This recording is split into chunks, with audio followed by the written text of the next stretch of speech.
Yeah, it's something we're extremely excited about. Obviously, getting to play a great opponent in Ohio State. I think that's a great representation of what the Big Ten is capable of, having these two teams with the opportunity to face off and the granddaddy of them all. So we're super excited. Our players, our staff, certainly myself, about getting this opportunity at the Rose Bowl. Thank you, Coach. We'll now open up the teleconference for questions. Please raise your hand to ask a question using the raise hand icon within Zoom.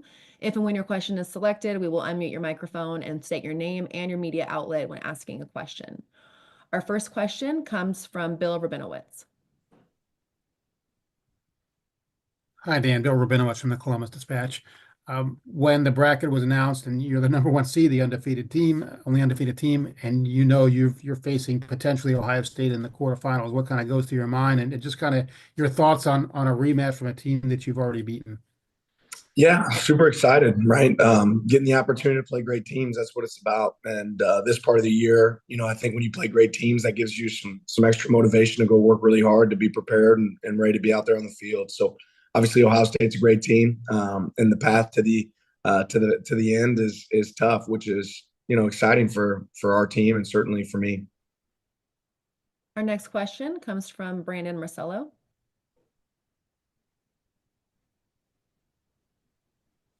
Hey, Dan, Brandon Marcel, CBS Sports. I was wondering, obviously, any season's a long season, but this one could be especially so for you guys. And, I believe since 1894, we haven't seen a 16-0 college football program in the FBS. Obviously, I'm looking ahead there, but when you're going through this season, knowing how long a season can be for you, one, how difficult is it? And I guess battling that psychologically with your players, preparing them mentally for that, and of course, physically navigating this schedule? Yeah, I think the real challenge in there has been for me to make sure that I'm keeping our players fresh and our team ready. But our guys are really up for the mental challenge. We've got a mature team. I've been really proud of the way they've prepped all season. And they've kind of attacked every single day and put a lot of trust in our coaching staff and our sports science department, strength staff, that we're going to have the right plan for them. I'm proud to say that like several of our players are hitting some of their highest testing numbers this year. We have guys hitting PRs in the weight room. And I think that's unique at this point in the season, but it speaks to how we've been able to adapt and adjust, some of our performance stuff throughout the year to make sure that we continue to stay fresh. Our next question comes from Stephen Means. Then more of a big picture question for you. Maybe this makes sense, maybe it doesn't, but this is your third year as a head coach. And when you are developing what type of style of coach you want to be, what your philosophies are going to be, and essentially what you want to be known as a head coach, just can you walk me through what that process is like and coming to stylistically the type of person you want to be as a head coach when building a program for the first time? Winning, right? I want to be known as a guy that wins, and I hope that I'm a guy that's known as not the same coach today as I was yesterday. I hope I continue to grow. We always ask our players to improve, to get better, and that's the same challenge that I have for myself. I hope I play to our team's strengths. I hope that I make sure I let the players win it on the field and have success out there on the field. But I hope again that I'm not the same coach, 10 years from now that I am today. So if I continue to get better and our team continues to improve, then I think we'll have the best result possible on the field. Our next question comes from Zach Neal. Morning, Dan. Zachary Neal, USA Today. Coach Day remarked that both of these teams are far different than they were when you guys played in October. One player you didn't have then was Jordan Burch, one of your best defensive players. What does he bring to your defensive front, and kind of what does his presence mean on the team this time around? Yeah, I think just his size and athleticism. God doesn't make a lot of people that look like Jordan Burch. I think when people see him, they're always surprised to hear that he's almost 300 pounds. Because he looks really good. At his size, but he plays like a beast on the field. Relentless effort, and the fact that we have great depth and several guys that can play edge positions for us, that allows us to make sure that when he's on the field, he's fresh. And a fresh Jordan Burch is really dangerous. Our next question comes from James Crepia. Dan, how much clarity have you been able to get in the week since this junior college injunction and the impact that could have on Kobe, Jamari, and George in the short term, and I suppose Sione in the long term could go from being a redshirt junior to a redshirt freshman theoretically? I haven't put a lot of focus on it right now. I think there's time for that. I don't know that it'll be as easy as maybe people read into, but again, that really hasn't been my focus right now, and I don't think it's really been those players' focus either.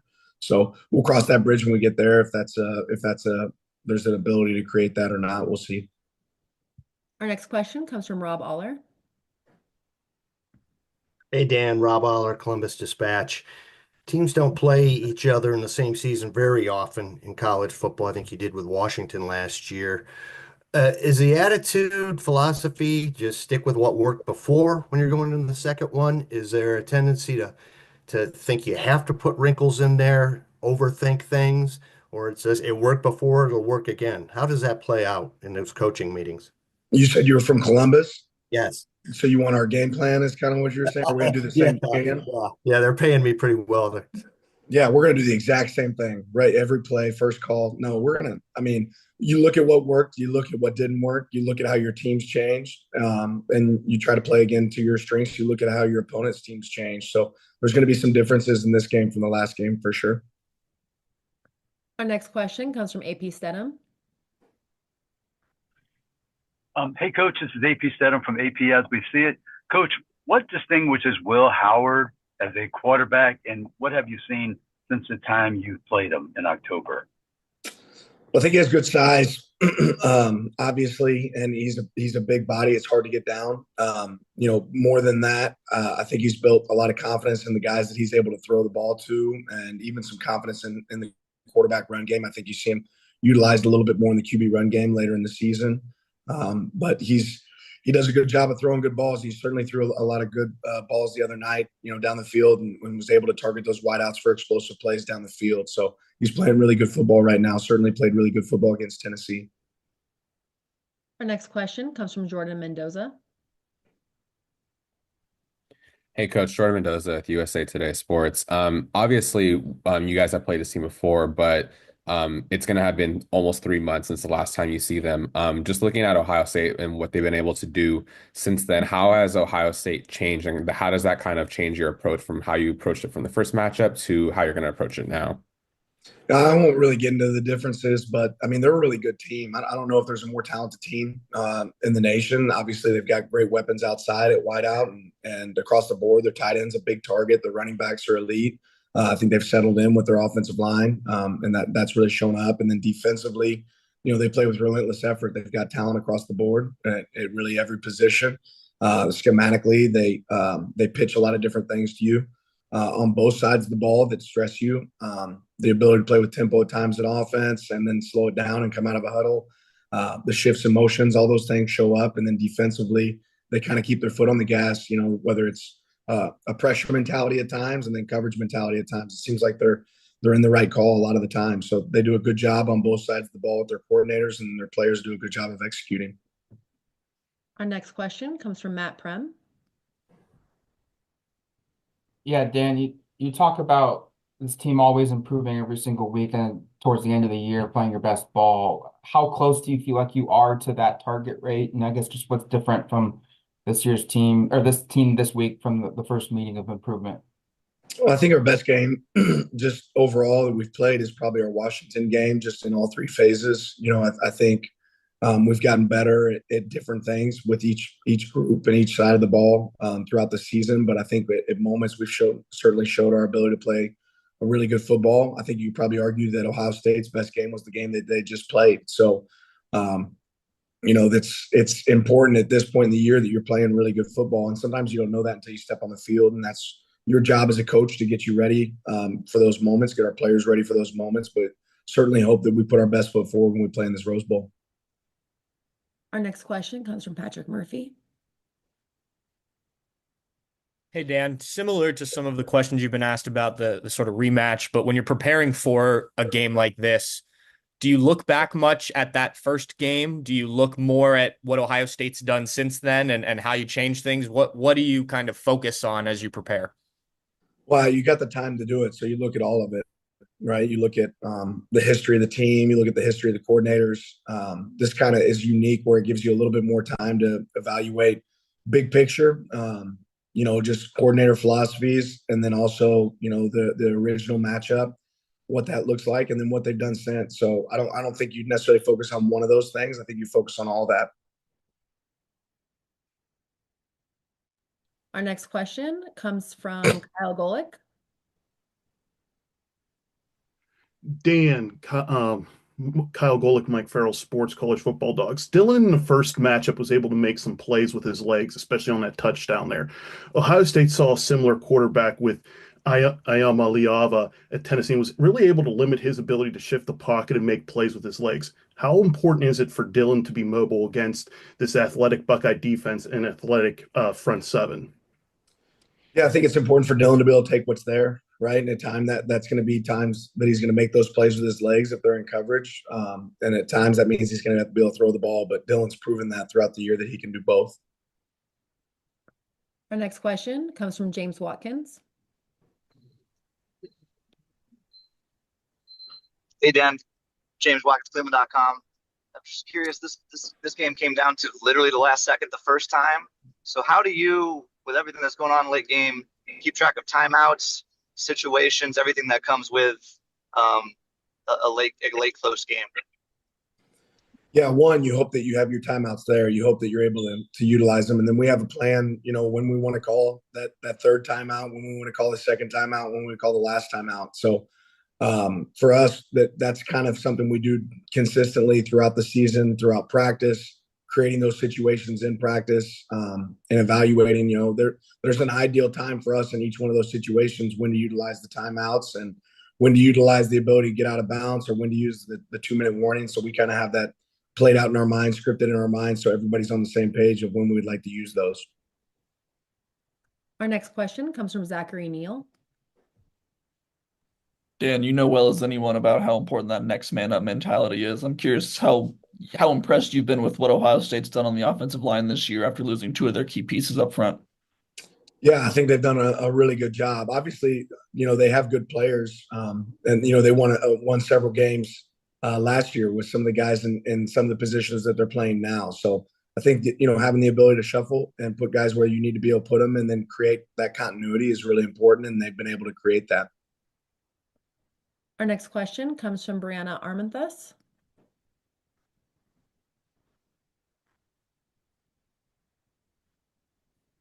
Bree, can you unmute your microphone?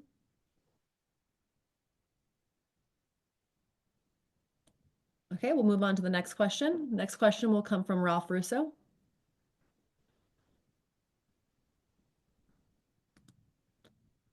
Hey, Dan. Congratulations. Listen, I know you want to bring the best players into Oregon, no matter how, whatever the mode, be it high school recruiting or transfers. But and you saw how that's done at Georgia. But when they're not in your backyard, how does it change the strategy when you don't have as many of those players within a 90-mile drive of campus? How does it change the strategy to get them? Well, I don't know that the strategy necessarily changed. I think it's more about identifying the right people that are comfortable with going where the best fit might be and not the most convenient. And that's kind of something we consistently preach when we're evaluating talent that can come here and help us is, are you looking for the best opportunity, or are you looking for the easiest opportunity or the most convenient opportunity? And, in our program, we talk about sacrifice. Sometimes you sacrifice distance for the right place, the right fit, the right place where you're going to develop. And we've had a lot of success doing that. Our next question comes from Joey Kaufman. Hi, Dan. Joey Kaufman from the Columbus Dispatch. I guess in the past for January 1st bowl games, including the Rose Bowl, sometimes teams have gotten there like a week ahead of time. It seems to be maybe changing a little bit in the expanded playoff era. Ohio State's not getting there until closer to the game. Just as it required your travel schedule to change, how different is this week going to be versus past times you guys had like a January 1st bowl game? Yeah, it's a little different. We'll get there earlier than we would normally get there for a game, just because of the requirements of the bowl. But ultimately, we would like to get there as close as we can to a normal game week. So we'll be probably similar mindset to those guys, as far as getting as many practices in as we can here on campus, and then going there later in the week. Our next question comes from Max Torres. Hi, Coach. Good to see you. Max Torres, Scoop Duck on three. This team's been able to win a lot of different ways this season, whether it's shootouts, or blowouts, dogfights. Can you just speak to how valuable that is as you guys enter this playoff?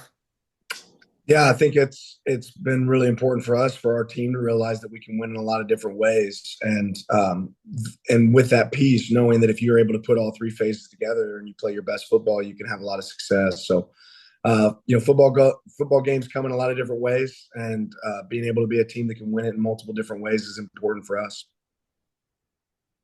Our next question comes from Tim May.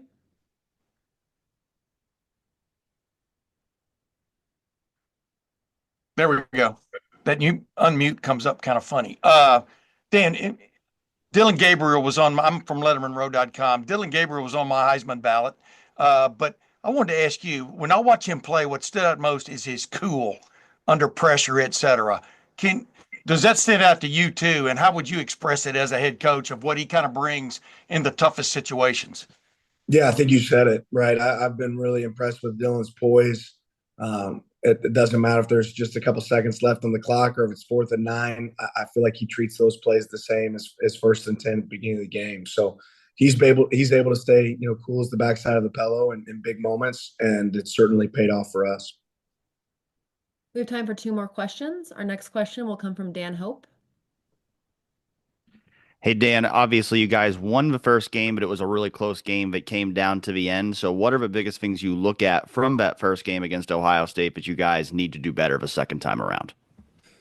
Yeah, I think big moments and big games like this always come down to critical situations. I think we have to continue to make sure we can execute on 3rd down on both sides of the ball, have success in the red area, making sure that we turn those into touchdowns when we're in those moments offensively, and then eliminate touchdowns when we're in those moments defensively. And then special teams play, I think, is always really big in these games. Like you said, that last game came down to the very final seconds. So not taking anything for granted and making sure that every single play counts and the next play is the most important is really important for us.